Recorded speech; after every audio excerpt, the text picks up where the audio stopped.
In this lesson, we're going to start to draw the upper floor, and we're going to see how easily it can be done using the existing geometry that we have on the lower level. Now, before we start, let's just zoom out and turn on the image underlay so that we can pretty much see what we are supposed to be doing. Now, you could imagine if that you had to forget about this, you could start a new drawing and you could start to redo that entire process from scratch. But luckily in AutoCAD, we have a lot of ways that we can simplify our workflow by copying as much information as we can and editing from there on. Now, since the end of the last lesson, I had gone, just like I had spoken about, I had gone and tweaked some of these dimensions. So if I just refresh the drawing, you will have a look that the grid lines are much better spaced, and there is a much more clear approach to how this entry facade is being handled. So right now, if you have a look, you have your entrance in the middle and you have equal sides on both sides of this entrance. In other words, I have enlarged the TV lounge by 1 meter, and I had gone and shifted this by 100 millimeters, even though it did require some minor fiddling around with some of these windows, but nothing really too difficult to avoid just because of the nuisance of a couple of minutes of editing. Everything is worth it as long as you have a fundamental structure that makes sense. That is always the most important. So what I'm going to do now is I'm going to first of all start by copying absolutely everything to the right hand plan. Now you could, if you really wanted to be selective, start to turn off a couple of layers and only work with a couple of things at a time. But I'm just going to start with the rough approach of taking absolutely everything, including the north arrow and the entire label, and just copying it across using my base point. The base point is definitely one of the main things to remember, so that you always have that copy point which is similar between the two levels.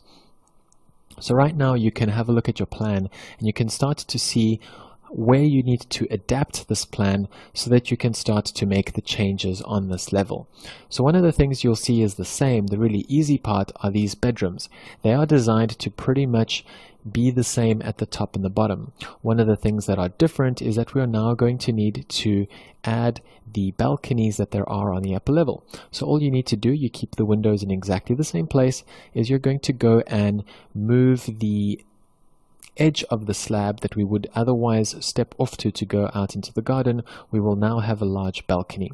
So let's go and move this entire line, or at least make a copy of it, since we will still have a small weather step, in other words about a 50 millimeter drop because of rain, and we will copy this to be 2 meters out. We could also go and offset that. It'll do exactly the same thing. So now we can decide whether we want to have a solid wall on the side of our balcony or whether we want to glaze it all the way through. A lot of these decisions are going to be made on the fly, and it's very good to revert back to a 3D hand sketch or some type of understanding of what the 3D massing of this entire block is going to look before you really concretize those decisions. For now, all I'm going to do is I'm going to indicate that there is an edge to this slab. I'm going to delete this part here, and I'm going to delete this one as well, and I'm going to stretch this line all the way across, and I'm going to turn this into a red color just so that we can see the edge a little bit more prominently.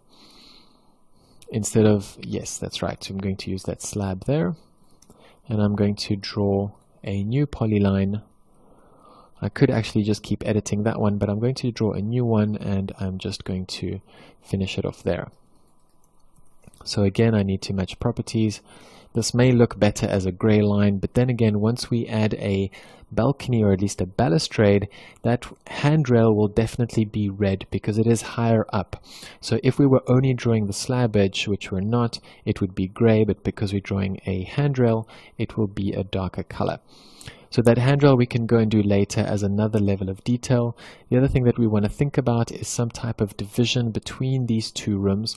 So a good way to do that would actually be just to cut the balcony off right there, and then to basically have 2 separate balconies that would both hang out into space. So we could go and basically make 2 lines. I basically trimmed in between the 2, and now you have those 2 separate balconies.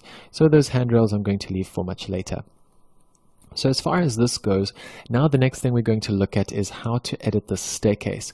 We no longer need to use the convention of this dot dashed line since we're now looking at the entire staircase in plan. So the first thing we want to do is we want to now make this line a solid line, so we can go and delete all of this, extend the line on top all the way across. And I'm no longer giving the shortcuts since by this point I'm pretty sure that you're quite comfortable using them. So if I say extend, you can also just have a look at the bottom left just as a reminder.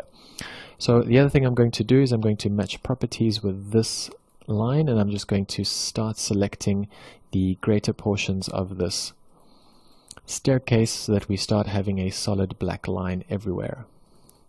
We no longer need this zigzag, so we can also delete that since we are now looking at the entire staircase. But the one thing that we are going to dash is going to be this portion here.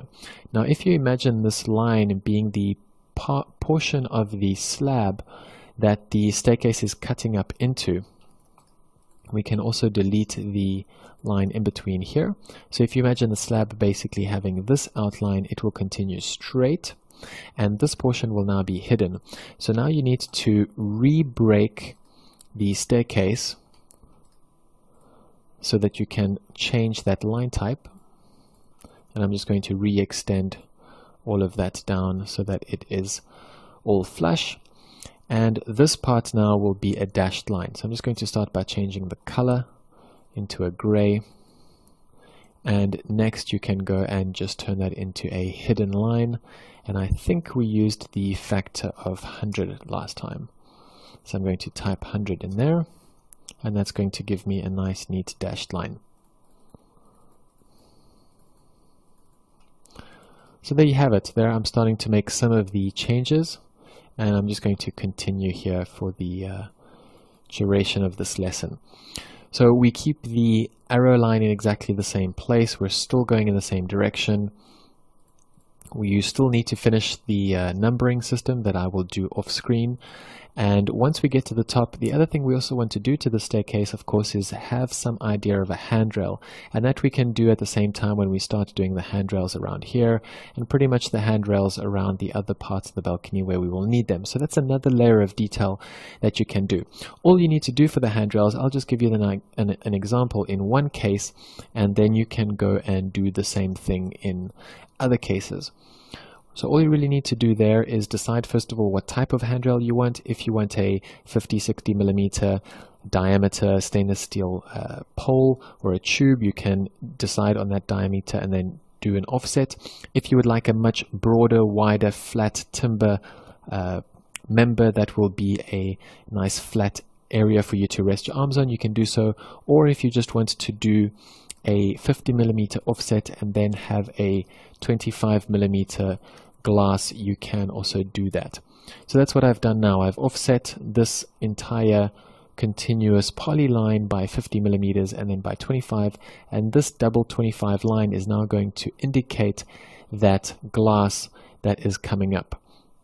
If you think that it is confusing once you print it out, that you have a glass that you're cutting through in this color and one that you're not cutting through in this color, you can go and change that color to color 8.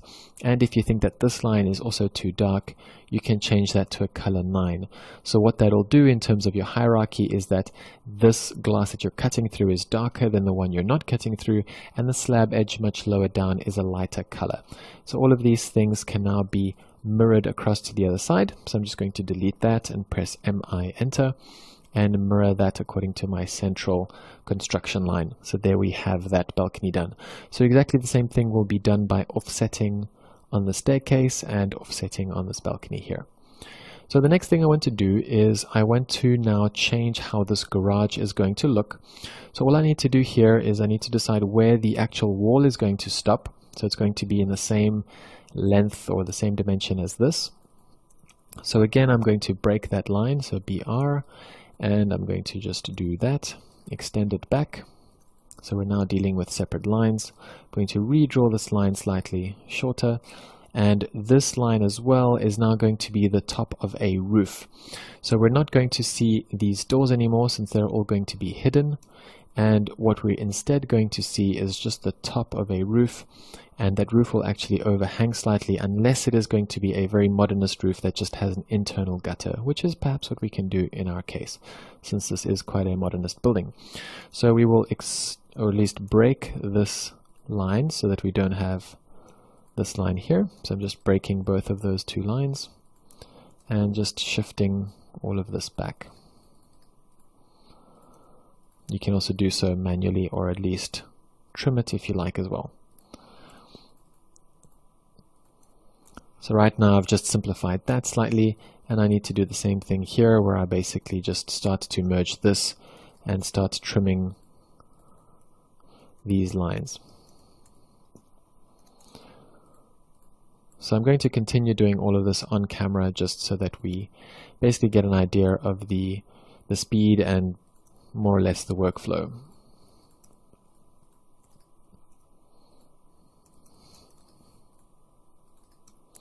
So right now I'm going to take this line and these ones all the way around to there, and that's going to be a much lighter gray color. And instead of writing garage, we can also write garage below, so we can basically still understand what is happening. And we can indicate that there is a roof, and as well we can later on, once we do a roof plan, we can also show the direction that the roof is falling in. So we can actually show that the rain is falling in this direction, and we will want to also offset a line. So let's put a line in place here. We'll offset that by 150 millimeters. Match properties with this line. Let me just undelete that. Make this slightly shorter, and this is going to be a gutter.